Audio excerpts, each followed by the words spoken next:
صلاۃً و سلامًا علیک یا سیدی یا رسول اللہ وعلی آلک و اصحابک یا حبیب اللہ۔ حمد و تعریف و توصیف اللہ جل مجدہ الکریم کی ذات بابرکات کے لیے، جو خالق کائنات بھی ہے اور مالک شاشہات بھی۔ اللہ جل وعلا کی حمد و ثنا کے بعد رسول رحمت شفیع معظم نبی محتشم حضور ختمی المرتبت صلی اللہ علیہ وآلہ وسلم کے حضور ناز میں اپنی عقیدتوں، ارادتوں اور محبتوں کا خراج پیش کرنے کے بعد واجب الاحترام عالی مرتبت علماء کرام، امائے دین علاقہ، حضرات سامعین، السلام علیکم ورحمۃ اللہ وبرکاتہ۔ ربیع الاول شریف کا مہینہ گزر چکا ہے۔ ربیع الثانی کی آج غالباً 2 تاریخ ہے، لیکن حضور کے ذکر کا چراغاں کم نہیں ہوا۔ یہ نغمہ فصل گل و لالہ کا نہیں پابند، بہار ہو کہ خزاں لا الہ الا اللہ۔ وقت کوئی بھی ہو، زمانہ کوئی بھی ہو، ان کے تذکار کی پھیلی ہوئی خوشبو کبھی مدھم نہیں ہوئی۔ ان کی یادوں کا چراغاں ہمیشہ نور بانٹتا ہے، اجالے دیتا ہے، قلوب و اذہان کی تسکین اور قرار باطن کا سامان ہے ذکر رسالت مآب صلی اللہ علیہ وآلہ وسلم۔ اور میں اور آپ اس ذکر کی مہک سے مشام ہستی معطر کرنے کے لیے آج یہاں جمع ہیں۔ میرے سے قبل بھی آپ نے نعت خوانی خطابات سماعت کیے ہوں گے، اور کچھ دیر کے لیے میں بھی آپ سے مخاطب ہوں۔ اور آج کی اس خوبصورت مجلس کا عنوان محبت رسول صلی اللہ علیہ وآلہ وسلم ہے، اور حضور کے میلاد کی یہ بابرکت محفل جس خوبصورت ماحول میں انعقاد پذیر ہے، چاروں طرف سبزہ ہی سبزہ اور پربتوں کے بیچوں بیچ یہ خوبصورت وادی اپنے صوری حسن اور جمال کی وجہ سے ایک خوبصورت رنگ دے رہی ہے، اور اس ماحول میں ذکر رسول کی خوشبو اور تذکار پیغمبر کی مہک دلوں کے لیے ایک بہت بڑی مہمیز اور نور و نکہت کا روشن حوالہ ہے۔ میں آپ کو سب سے پہلے ایک مجلس میں لیے چلتا ہوں جس کو منعقد ہونے کے لیے مسجد نبوی کا صحن میسر آیا، اور اس مجلس میں خود حضور بھی تشریف لے آئے صلی اللہ علیہ وآلہ وسلم۔ سنن نسائی کے جو کلمات ہیں وہ یہ ہیں کہ حضور تشریف لائے تو صحابہ بیٹھے تھے، تو آقا کریم نے ارشاد کیا، ما اجلسکم، تمہیں کس چیز نے بٹھایا ہے، کیوں بیٹھے ہو، جلسہ کاہے کا؟ تو انہوں نے جو جواب دیا وہ سنیے۔ انہوں نے کہا، جلسنا نذکر اللہ و نحمدہ علی ما ہدانا لدینہ ومن علینا بک۔ حضور، ہمارے بیٹھنے کا مقصود یہ ہے کہ ہم اللہ کی حمد بول رہے ہیں، اس کا شکر ادا کر رہے ہیں اس بات پر کہ اس نے ہمیں ہدایت دین عطا کی اور آپ کی صورت میں ہمارے اوپر احسان فرمایا، آپ جو عطا کر دی گئے، تو اس شکرانے میں یہ مجلس بپا کی ہوئے ہے۔ تو آقا کریم نے صحابہ سے فرمایا، تم قسم اٹھا سکتے ہو کہ اسی لیے بیٹھے ہو؟ آپ سے وہ کہے کہ یہاں کیوں بیٹھے ہیں، تو آپ کا برجستہ جواب یہی ہوگا کہ ذکر رسول سننے کے لیے۔ تو آپ سے کوئی قسم مانگے تو آپ کو حیرت تو ہوگی کہ اس پہ قسم کیوں مانگ رہے ہیں، تو صحابہ کو بھی حیرت تو ہوئی ہوگی، لیکن انہوں نے کہا، حضور ہم قسم دینے کے لیے تیار ہیں۔ تو آقا کریم نے باقاعدہ ان سے حلف لیا اور کہا کہ مجھے قسم دو کہ تم اسی کام کے لیے بیٹھے ہو، تمہارا کوئی اور مقصد نہیں ہے۔ جی حضور، ہم قسم دیتے ہیں، حلف اٹھاتے ہیں کہ ہم اس کام کے لیے بیٹھے ہیں۔ کام کیا ہے؟ نذکر اللہ و نحمدہ علی ما ہدانا لدینہ وَمَنَّ عَلَيْنَا بِكَ، اللہ کی حمد بول رہے ہیں، اس کا شکر ادا کر رہے ہیں اس بات پر کہ اس نے ہدایت دین دی اور آپ نصیب ہوئے، اس پر ہم شکرانے کی مجلس تو پاکی ہوئے۔ تو قسم لی، انہوں نے باقاعدہ قسم دی۔ اب ان کے چہروں پہ استعجاب اور حیرت کے آثار تو علیحدہ تھے۔ تو آقا کریم فرمایا کہ میں نے تم سے ابھی ابھی جو قسم لی ہے یہ کسی تہمت کی بنیاد پر نہیں لی، تمہارے قول کی صداقت پر مجھے کوئی شک نہیں گزرا تھا کہ میں قسم سے تصدیق چاہیے ہو، بلکہ ماجرا کچھ اور تھا۔ اب صحابہ سننے کے لیے بےتاب تھے کہ یہ اس واقعہ پر ہم سے قسم کیوں لی گئی۔ تو حضور علیہ السلام نے ارشاد فرمایا کہ صحابہ میں حجرہ انور میں تھا اور تم یہاں بیٹھے تھے، اتانی جبریل علیہ السلام، میرے پاس جبریل امین حاضر خدمت ہوئے، فاخبرنی ان اللہ یباہی بکم الملائکہ، انہوں نے مجھے کہا محبوب ذرا باہر تو نکل کے دیکھو، آپ کے صحابہ کے اس عمل پر اللہ فرشتوں میں ناز کر رہا ہے۔ وہ عمل کیا تھا وہ آپ سن چکے کہ صحابہ مل بیٹھ کر حضور کے آنے پہ اللہ کا شکر ادا کرتے۔ اللہ کی رحمتوں سے کوئی بعید نہیں کہ آج کی مجلس بھی قبول کر لی جائے اور اللہ فرشتوں سے فرمائے دیکھو صدیاں بیت گئی اور یہ آج بھی بیٹھ کے اس نعمت کا شکرانہ ادا کر۔ باقی اس نعمت کے شکرانے کو ادا کرنے کا جو حق ہے وہ ہم ادا نہیں کر سکتے۔ میں تو کہا کرتا ہوں ہمارے بدن پہ اتنے بال نہیں ہیں جتنے رسول اللہ کے احسانات، ہمارا ایک ایک عضو ایک ایک بال قرض رسالت میں جکڑا ہوا ہے، ساری زندگی بھی ان کی توصیف کے ترانے پڑے، حق کے شکر پھر بھی ادا نہ ہو۔ خدا شناسی تو بڑی دور کی بات ہے، ہم خود شناس بھی نہ ہوتے اگر حضور نہ آتے، خود ہی سے بھی آگہی نہ نصیب ہوتی اگر ان کا در نہ ملتا۔ مجھے بتائیے اشرف المخلوقات ہونے کے باوجود، وَلَقَدْ كَرَّمْنَا بَنِي آدَمَ کا تاج سر پہ رکھنے کے باوجود یہ انسان درختوں کو، اجرام فلکیہ کو، چلتی ہواؤں کو، بہتے پانیوں کو، جلتی آگ کو، بچھوؤں، سانپوں، حشرات الارض اور اجرام فلکیہ کو اپنا معبود نہیں مانتا رہا، مٹی کے بنائے ہوئے مادھوں کے سامنے اپنی پیشانی کا تقدس پامال نہیں کرتا رہا، پتھر کے اصنام اور لکڑی کے اوثان نہیں پوجتا رہا۔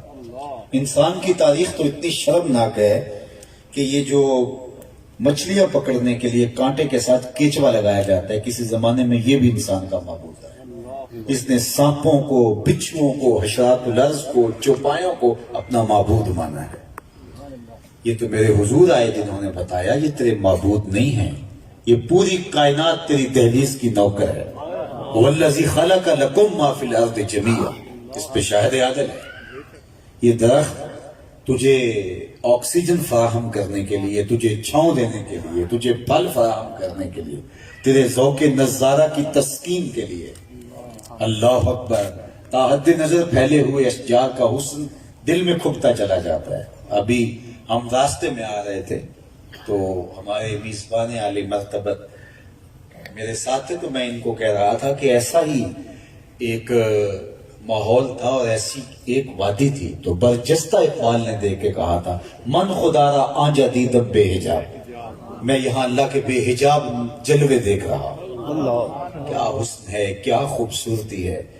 تو یہ تو ہمارے ذوق نظارہ کی تسکین کے لیے درخت پیدا کیے گئے اور یہ ان کو معبود سمجھ رہے، یہ جانور سواری کے لیے، بال برداری کے لیے، دودھ اور گوشت کی ضروریات کے لیے پیدا کیے گئے، یہ ان کو معبود سمجھ بیٹھا۔ یہ چاند سورج ستارے ہماری راہوں میں روشنی اجالنے کے لیے پیدا کیے گئے، یہ ان کو معبود سمجھ بیٹھا۔ کہا یہ تیرے معبود نہیں ہیں، تیری دہلیز کے نوکر ہیں۔ نہیں تو دیکھ، چاند کو پوچھتا ہے، یہ دیکھ انگلی اٹھتی ہے اور وہ ٹکڑے ہو کے قدموں میں آتا ہے۔ سورج کو پوچھتا ہے، یہ دیکھ اشارہ ہوتا ہے اور وہ بھاگتا ہوا قدموں میں آتا ہے۔ اللہ اکبر۔ درختوں کو پوچھتا ہے، جا میں نہیں تو ہی کہہ دے تمہیں اللہ کا رسول بلا رہا ہے۔ درخت آ کے سلامیاں پیش کرتے ہیں۔ پتھروں کو پوچھتا ہے، دیکھ مٹھی ابو جہل کی ہے اور پتھر کلمے محمد عربی کے پڑھ رہے ہیں۔ اب انسان کی آنکھ کھلی اور اسے سمجھ آئی کہ میں کون ہوں۔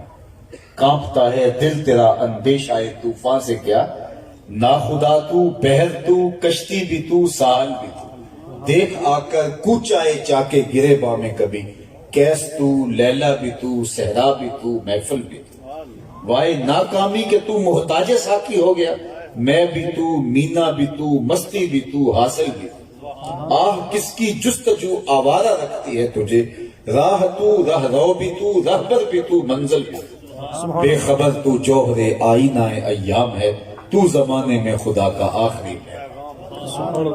انسان کو تو پتہ ہی تب چلا جب حضور کی دہلیز پہ آیا، اب اس کی ٹون ہی بدل گئی، لہجہ ہی تبدیل ہو گیا۔ وہ جو انسان پتھروں کو، درختوں کو، اجرام فلکیہ کو، کیچووں، بچھو اور سانپوں کو معبود سمجھتا تھا، مٹی کے مادموں اور تراشیدہ بتوں کے سامنے پیشانی کا تقدس پامال کرتا تھا، اب اس کا بدلا ہوا لہجہ دیکھیے، اب وہی انسان بولتا ہے فرشتہ کہنے سے میری توقیر گھٹتی ہے، یہ وہی انسان ہے، اب اس کا لہجہ بدلی ہوئی ٹون دیکھیے، اب بول رہا ہے فرشتہ کہنے سے میری توقیر گھٹتی ہے، میں مسجود ملائک ہوں، مجھے انسان رہنے دو۔ کہتا ہے خبردار، مجھے فرشتہ بھی کہا، اس سے بھی میری عزت میں فرق آتا ہے، فرشتوں کی پیشانی تو میرے حضور ہے۔ یہ شعور، یہ نور، یہ روشنی، یہ اجالا، یہ خیر، یہ برکت کہاں سے ملا؟ جواب آئے گا میلاد والے رسول کی چوکھٹ سے۔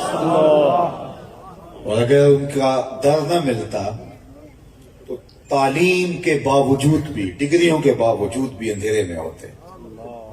آپ کی ہمسائیگی میں انڈیا بستا ہے نا، کوئی دور تو نہیں ہے، پی ایچ ڈی ڈاکٹر ہے اور بدھ کے آگے ہاتھ جوڑے کھڑا ہے، کتنی بھاری بھرکم ڈگری ہے، اس کی عقل و بینش، اس کا فہم و ادراک اس کو نہیں بتا رہا کہ بدن پہ بیٹھی مکھی تو اڑا نہ سکے، میری ضروریات کا کفیل کیسے ہو سکتا ہے؟ لیکن ہاتھ جوڑے کھڑا ہے، M B B S doctor ہے اور گائے کے پیشاب کو تبرک سمجھ کے لے رہا ہے، اس کی طبع میں کوئی نفاست نہیں ہے، اس کو کوئی تعفن محسوس نہیں ہوتا۔ اور دوسری جانب میں اپنے گاؤں میں مسجد کے واش روم میں ایک بچے کو دیکھا جو اپنے پائنچے کو مل مل کے دھو رہا تھا، تو میں نے جھڑکنے کے لہجے میں کہا کہ تم نے پانی زیادہ کھول رکھا ہے، تو وہ مجھے لجاجت بھرے لہجے میں کہتا ہے حضرت میں گلی سے گزر رہا تھا، کسی جانور کے پیشاب کا چھینٹا میرے پانچے پہ گر گیا اور میں سکول جا رہا ہوں۔ وہ کوئی درس نظامی کا فارغ و تحصیل نہیں تھا کہ نجاست غلیظہ و خفیفہ کے احکام پڑھے، وہ دوسری تیسری کلاس کا طالب علم تھا، 7-8 سال کا بچہ۔ میں سوچ میں ڈوب گیا کہ اس ڈاکٹر کو تو سمجھ نہیں آئی اور اس 7 سال کے بچے کو سمجھ آ گئی یہ پانچے کے اوپر پڑے ہوئے جانور کے پیشاب کے غیر مری چیٹے کو بھی گوارا نہیں کر رہا، تو اسے سمجھ نہیں آئی، اسے کیسے آ گئی؟ تو اندر سے جواب آیا وہ ہے ڈاکٹر لیکن اس کے ہاتھ میں دامن میرے حضور کا نہیں، اور یہ ہے 7 سال کا بچہ لیکن ماں نے گٹی میں پیاری مصطفیٰ جان رحمت کا، اس لیے تقدس اس کی روح تک اتر آیا۔ سید سلیم گیلانی نے کہا تھا نہ خرد کی روشنی تھی نہ جنوں کی آگہی تھی، نہ خرد کی روشنی تھی نہ جنوں کی آگہی تھی، تیری راہبری سے پہلے یہ جہاں جہاں نہیں تھا۔ تو زندگی کا سارا جمال، زندگی کا سارا حسن، زندگی کی ساری خوبصورتی اسی چوکھٹ سے نصیب ہوئی۔ تو یار جس چوکھٹ سے اجالے ملے ہوں، جس در سے، جس دہلیز سے نور ملا ہو، تو پھر ساری زندگی اس کے نام کیوں نہیں لگائیں گے؟ پھر ان سے محبت کیوں نہیں کریں گے؟ الفت کا ربط اور رشتہ ان سے قائم کیوں نہیں کریں گے؟ ہم حضور علیہ السلام سے پیار کیوں نہیں کریں گے؟ اس لیے کہ وہ اس بات کا حق رکھتے ہیں کہ ہم ان سے پیار کریں، یہ حضور کے حقوق میں سے ایک حق ہے کہ ہم ان سے پیار کریں۔ اور پھر میں یہ کہا کرتا ہوں کہ دنیا کے اوپر جتنے بھی پیار ہوتے ہیں آپ کیجئے، جس سے کرنا چاہیں کریں، لیکن اس بات کا خیال رکھیے پیار اس سے کریں جو پیار نبھانے کی ریت بھی جانتا ہو، بعد میں نہ ہو کہ روتے پھریں کہ میرے سے بے وفائی ہو گئی۔ سویر سے لے کر شام تک ہم سڑکوں پہ رہتے ہیں، کبھی اس سڑک پہ، کبھی اس چوکھٹ پہ، کبھی جو ہے وہ اس شہر میں، کبھی اس شہر میں، تو گاڑیوں کے پیچھے لکھے ہوئے جملے ان پہ نظر تو پڑتی ہے، تو کچھ جملے ایسے ہوتے ہیں تڑپا دیتے ہیں، کچھ ایسے ہوتے ہیں دکھی کر دیتے ہیں، کچھ سوچنے پہ مجبور کر دیتے ہیں، اور کچھ جملے پڑھتے ہیں تو دیر تک ہنسی نہیں رکتی۔ تو ایک جملہ لکھا ہوتا ہے، آپ نے بھی پڑھا ہوگا، شاید آپ کے علاقے کا کلچر ہے کہ نہیں، گاڑیوں کے پیچھے ایک جملہ ہمارے پنجاب میں تو لکھا ہوتا ہے صنم بے وفا، تو میں اپنے دوستوں سے پوچھتا ہوں کہ اس کا کیا مطلب ہے، تو وہ کہتے ہیں آپ بھی تو پڑھ رہے بتائیے. تو میں کہتا ہوں کہ آپ بتائیے. کہتے ہیں نہیں حضور آپ بتائیے. میں نے کہا کسی نے کسی سے پیار کیا ہوگا، بے وفائی کا داغ لیے اب یہ تحریری احتجاج کر رہا ہے. میں نے کہا میاں تم نے اس سے پیار کیا جس نے بے وفائی کی، آؤ اس چوکھٹ پہ لے چلوں جو ہاتھ پکڑتے ہیں تو حشر کے دن بھی نہیں چھوڑتے. اس سے محبت کرو جو محبت نبھانے کا اسلوب جانتے ہیں. اور دنیا کی جو محبتیں ہیں یہ انسان کے پلے چھوڑتی کچھ نہیں. وہ غالب نے کہا تھا نا، عشق نے غالب نکما کر دیا ورنہ ہم بھی آدمی تھے کام کے. وہ کیسا پیار ہے جو اچھے بھلے انسان کے پلے کچھ چھوڑتا تھا. نام تو کیس تھا، دنیا مجنوں کہتی ہے. تیری محفل میں آ کے بدنام ہوئے، نگاہ زمانہ میں بے نام ہوئے. نام بھی مٹ گیا، لوگ پاگل مجنوں کہتے ہیں.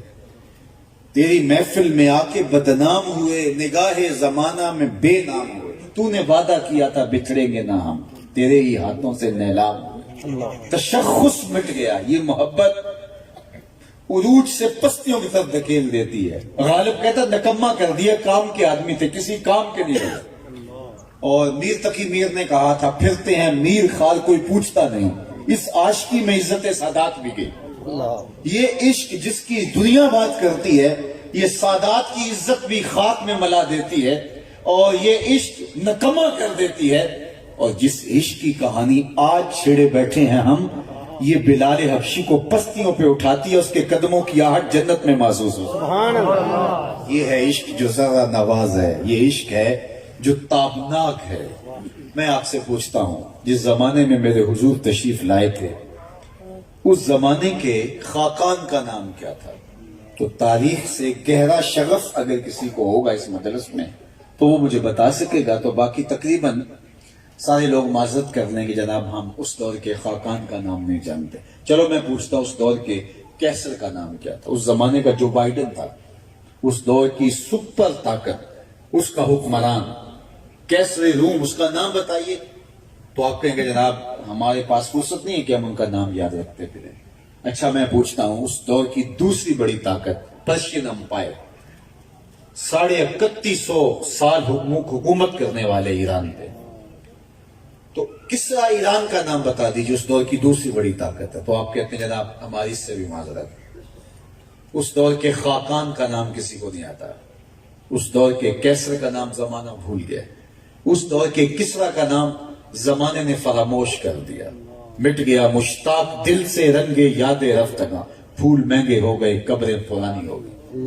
اور اگر میں اس مجلس میں ڈھونڈ کر کے سب سے کم عمر بچے سے پوچھوں کہ میرے حضور کے مؤذن کا نام کیا تھا، تو وہ سر اٹھا کے بلال حبشی کا نام لے گا کہ نہیں؟ یار کیسر کا نام تو فراموش ہو گیا، کسرا کا نام تو زمانہ بھول گیا، خاقان کا نام تو زمانے کو یاد تک نہیں رہا، لیکن بلال حبشی کا نام آج بھی روحوں پہ لکھا ہوا. اقبال تڑپ کے کہتا ہے، اقبال یہ کس کے عشق کا فیضام ہے، رومی فنا ہوا حبشی کو دوا. رومی فنا ہوا حبشی کو، وہ عشق انسان کو رسوا کر دیتا ہے اور یہ عشق بندے کو سر بلند کر دیتا ہے. اچھا ایک بات میں اور بھی کہنا چاہوں گا کہ عشق تقسیم کرتا ہے دنیا کا عشق. ایک کے دو چاہنے والے آپس میں رقیب ہوتے ہیں نا، کہ یہ میرا محبوب ہے تم نے کیوں دیکھا، لڑائی کی نوبت آ گئی. ایک کے دو چاہنے والے رقیب ہوتے ہیں، لیکن جس عشق کی کہانی ہم چھیڑے ہوئے ہیں، ایک کے کروڑوں اربوں چاہنے والے آپس میں حبیب ہوتے ہیں. یہ عشق توڑتا نہیں، یہ انسانوں کو جوڑتا ہے. دل بمحبوب حجازی بستا ہے، اقبال بولے دل بمحبوب حجازی بستا ہے، زی جہت با یک دیگر پیوستہ ہے، جو گلے صد برگ مارا بو یکیست، او کے جانے ای نظامو او یکیست، مستے چشمے ساکیے بتہاستیں، در جہاں مثل مو بھی ناستیں. ہمارے استاد جھوم کے پڑھا کرتے تھے، محمد کی وساطت سے محبت تیری میری ہے. میرا آپ سے کوئی رشتہ تو نہیں ہے دنیاوی، کوئی کاروباری سانج بھی نہیں ہے، علاقہ بھی بہت میلوں کا فاصلہ ہے. میں ایک میدانی علاقے میں رہتا ہوں. آپ خوبصورت کوساروں کے نظاروں کی آبادیوں میں رہتے ہیں.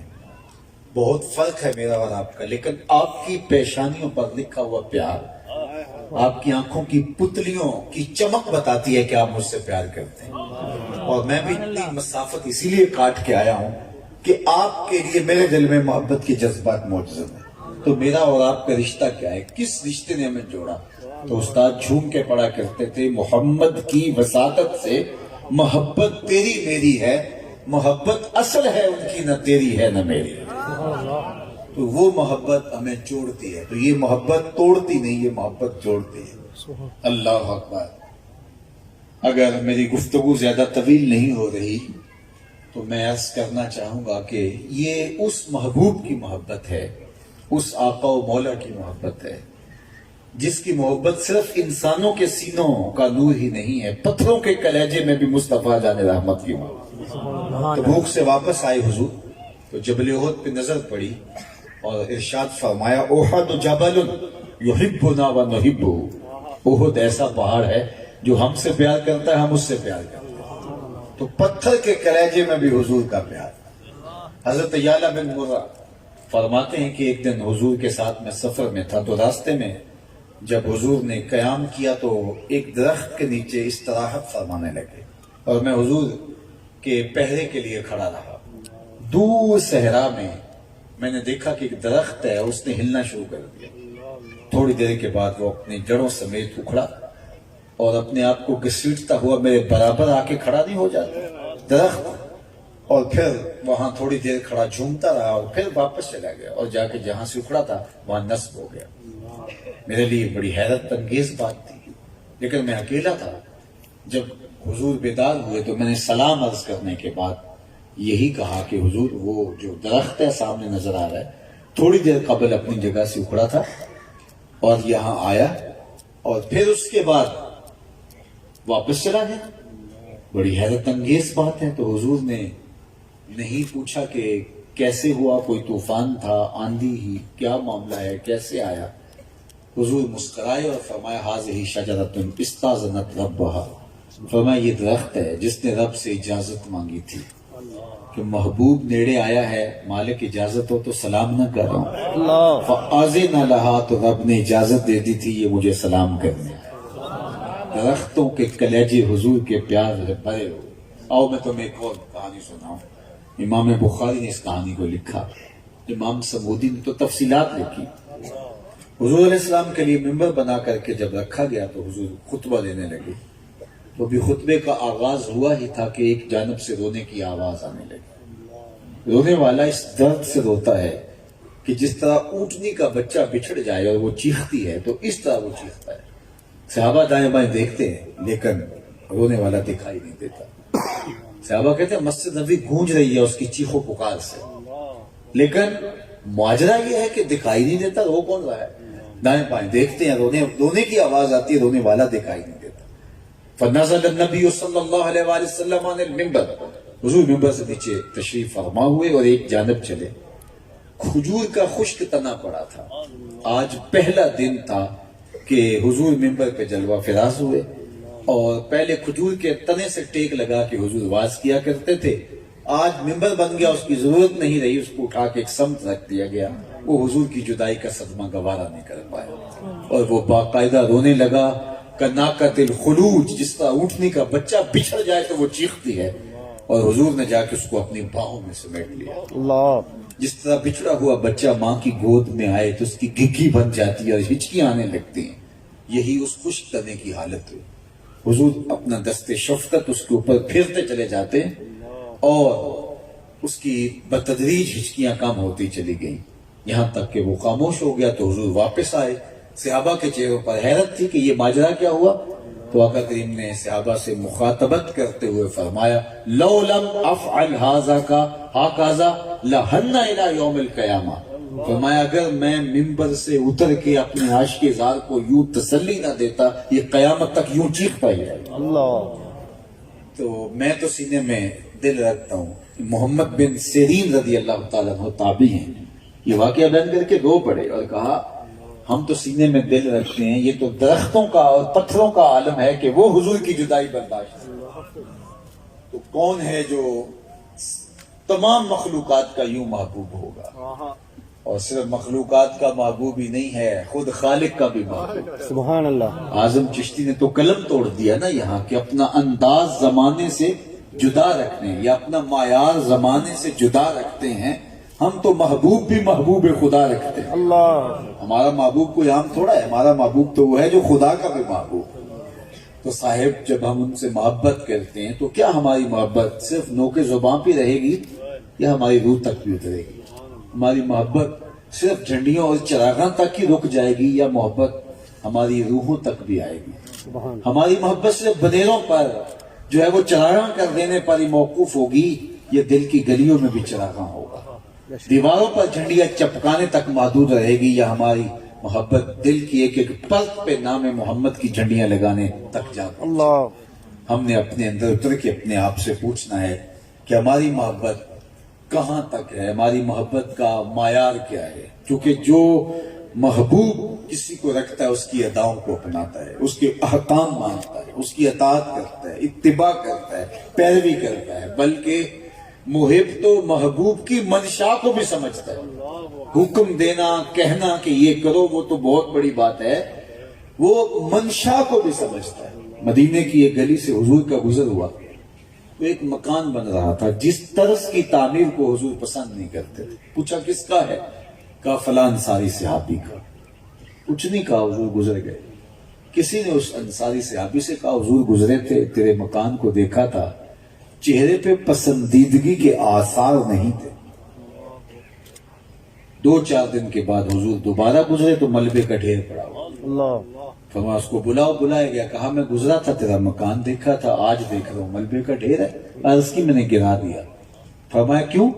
عرض کی سنا تھا آپ کو پسند نہیں، اللہ۔ سنا تھا آپ کو پسند نہیں۔ میں اور آپ سر سے لے کر پاؤں تک دیکھیں ہمارا کیا کیا حضور کو پسند ہے، اللہ۔ عقیقے سے لے کے ولیمے تک دیکھیں کیا کیا حضور کو پسند نہیں، نجی زندگی سے لے کے سیاسی زندگی تک دیکھیں کیا کیا حضور کو پسند نہیں، گھریلو زندگی سے لے کے کاروبار تک دیکھیں کیا کیا حضور کو پسند نہیں۔ اور اگر ہم حضور کی پسند اور ناپسند کی پرواہ نہیں کرتے تو پھر ہمارا دعوی محبت صرف ہماری زبان کی نوک تک ہے، لیکن اگر ہمارے رویے بتاتے ہیں کہ ہم ان کے سچے عاشق ہیں تو پھر ان کی پسند اور ناپسند ہماری پسند اور ناپسند ہوگی۔ مدینہ المنورہ میں حضور تشریف فرماتے ایک صحابی آئے تو انہوں نے حضور کو آ کے سلام کیا، حضور نے رخ پھیر لیا، وہ سمجھے شاید حضور کا التفات ادھر ہو گیا تو وہ ادھر سے جا کے سلام کرنے لگے جدھر حضور نے رخ کیا، تو آقا کریم نے پھر رخ پھیر لیا۔ وہ سمجھ گئے کہ ناراضگی، لیکن ان کو یہ سمجھ نہیں تھی ناراضگی کس بات پہ۔ تو صحابہ سے پوچھا کہ مجھے تو سمجھ نہیں آ رہی حضور ناراض کیوں ہیں، تم کچھ بتا سکتے ہو؟ تو انہوں نے غور کیا تو کہا ہاں تو نے یہ جو سونے کی انگوٹھی پہن رکھی ہے حضور کی ناراضگی کا سبب یہ ہو سکتا ہے، حضور نے اس کو آتش دوزخ کا انگارہ قرار دیا، اور مرد کے لیے 4.5 ماشے سے کم کی ایک انگوٹھی جائز ہے، سونے چاندی اور ان کی چیزیں جائز نہیں۔ ان الذهب والفضة حرام لذکور امتی، یہ امت کے مذکرین کے لیے، مذکر مردوں کے لیے جائز نہیں ہے، عورتوں کا گہنا ہے۔ تو کہا تو نے یہ جو سونے کی انگوٹھی پہن رکھی ہے شاید حضور کی ناراضگی کا سبب یہ ہو۔ تو کیونکہ وہ کہیں سے آئے تھے ان کو پتہ نہیں تھا تو وہ آگے بڑھے اور یہ انگوٹھی اتار کے حضور کو پیش کرتے ہوئے کہا حضور کیا اس وجہ سے ناراض ہیں؟ یہ رہی۔ آقا کریم نے پکڑی اور یوں پھینک دی، ناراضگی کی وجہ یہی تھی۔ بیٹھ گیا، مجلس چلتی رہی، مجلس اختتام کو پہنچی، لوگ گھروں کو جانے لگے تو یہ بھی واپس پلٹے تو کسی صحابی نے ان کو کہا وہ انگوٹھی تو اٹھا لو، تم شرعن نہیں پہن سکتے، تمہاری بیوی تو پہن سکتی ہے، قیمتی دھات ہے، اٹھا لو۔ تو اس صحابی نے جواب کیا دیا سنیے، اس نے کہا واللہ لا آخذہ ابدا وقد طرحہ رسول اللہ صلی اللہ علیہ وسلم، اس نے کہا اللہ کی قسم میں اس انگوٹھی کو کبھی نہیں اٹھاؤں گا جس کو میرے حضور نے پھینک دیا۔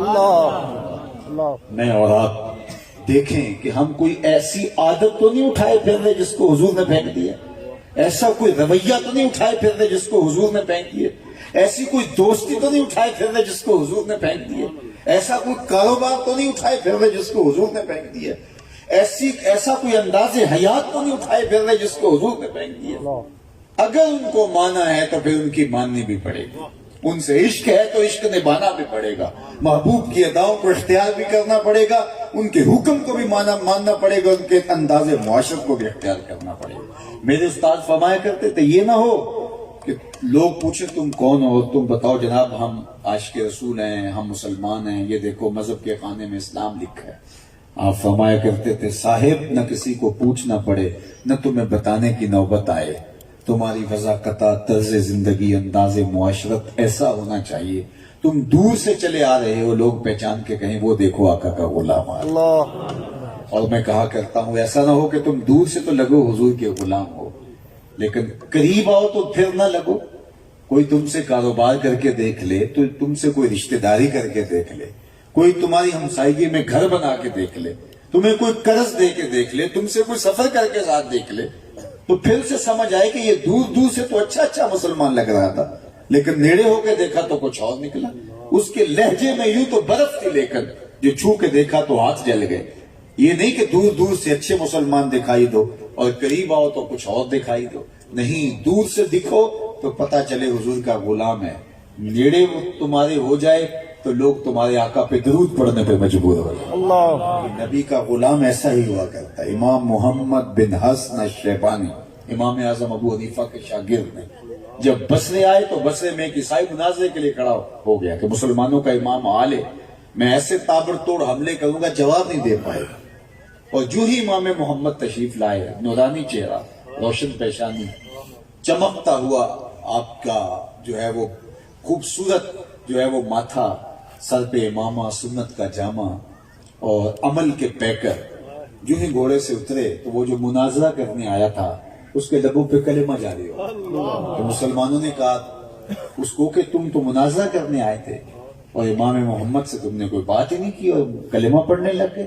اس نے کہا جب میں نے امام محمد کا چمکتا روشن چہرہ دیکھا تو میں نے کہا مسلمانوں کا جب چھوٹا محمد اتنی شان والا ہے بڑا محمد کیسا ہوگا؟ یہ شان ہے خدمت گاروں کی، سرکار کا عالم کیا ہوگا؟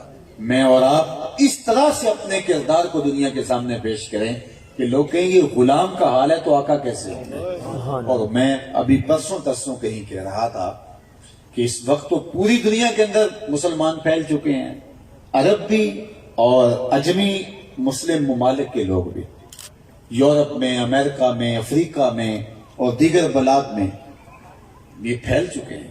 تو یہ اپنے کردار سے لوگوں کو اسلام کے قریب لائے۔ دیکھو گفتار سے بھی اثر ہوتا ہے، اس میں کوئی شک نہیں ہے، گفتار اثر انداز ہوتی ہے لیکن گفتار بھی وہی اثر انداز ہوتی ہے جس کے پیچھے کردار کا ہو۔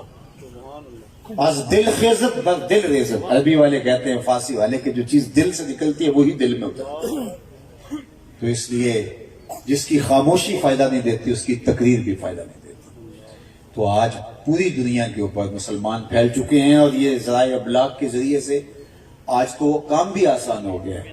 کاش کہ ہمارا کردار اتنا ہو، خوبصورت ہو کہ لوگ ہمارے آقا کا کلمہ پڑھتے جائیں، حضور پہ درود پڑھتے جائیں، لیکن اگر ہمارا کردار لوگوں کے ایمان کے راستے میں رکاوٹ ہوا تو اس سے بڑھ کر اور ہماری بدقسمتی نہیں ہے۔ محبت رسول کا تقاضا یہ ہے کہ ہم اپنے آقا کے لائے ہوئے نظام شریعت کو اپنی روحوں میں جذب کر لیں۔ جتنا زور ہم نے اس بات پہ دیا کہ اسلام نافذ ہونا چاہیے اس سے زیادہ زور دیں کہ ہم اپنے اوپر نافذ کریں تو دیکھنا دنیا بدل جائے گی۔ اللہ جل شانہ کی بارگاہ میں دعا ہے کہ آج کی اس بابرکت نورانی محفل پاک کا ایک لمحہ قبول کر لیا جائے۔ جس شوق فراواں کے ساتھ آپ تشریف لائے اللہ آپ کو جزائے خیر عطا فرمائے۔ یہ بہاریں، یہ موسموں کا جمال، یہ پروتوں پر اگے ہوئے خوبصورت درختوں کا حسن باقی رہے اور آپ کو اللہ ہمیشہ مسکراتا رکھے اور آخری سانس تک حضور کی غلامی نصیب رہے۔ وآخر دعوانا ان الحمدللہ رب العالمین، الحمدللہ رب العالمین، والصلاة والسلام علی اشرف الانبیاء والمرسلین۔ اللہ اٹھے ہوئے ہاتھ کبھی بھی خالی نہ موڑے جائیں، پھیلی ہوئی جولیاں رحمتوں سے بھر دی جائیں، بخت کی بہاریں نصیب ہوں، مقدر کی خزائیں رخصت فرما دیں۔ جتنے لوگ اللہ سب کو قبول فرما، سب کے باطن ستھرائیوں سے، نور سے، نکھت سے، اجالوں سے، روشنیوں سے بھر دے۔ وصلی اللہ تعالی علی النبی الامین وآلہ۔